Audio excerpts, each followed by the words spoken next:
Okay, so facilitation. I guess the first thing is to talk about whether we're talking about facilitation of a dialogue group or facilitation of some other type of group. In my field placement, I have done a couple of dialogue-based groups with the kids in my building. I work in public housing, so I'm like centered in the apartment building that everyone lives in. And then last term, I started an after-school group with the kids that I've been facilitating. And so that involves a lot of games and crafts and all sorts of things. And so those two experiences have looked really differently, but they've both involved basically the same group of kids.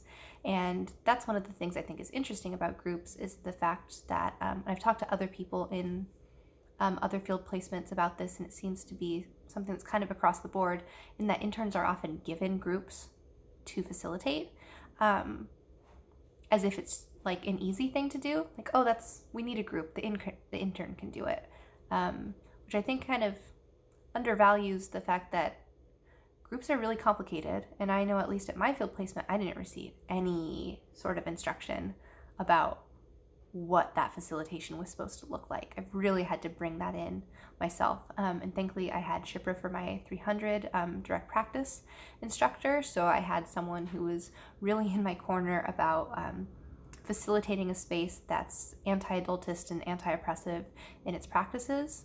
And so that's been helpful. And so one of the things that I guess kind of gives me pause is your power as a facilitator. If you're using that as power over someone, if you're using that as power with someone. And I think some of that has to do with the ways in which you're participating in a group. Like, I know when am facilitating the after school group with the kids, like, we don't do an activity unless the kids vote on it. And if we're coloring, I'm coloring. If we're playing charades or Heads Up 7-Up, I'm also playing charades and Heads Up 7-Up. And so I think that can make a big difference. I also think in terms of, that's one of the things in the reading was acting as colleagues, like making sure that any hierarchical structures that exist outside of the group aren't brought into the group, that group is a separate and special place than the outside world. And that ties into how you know that things are changing.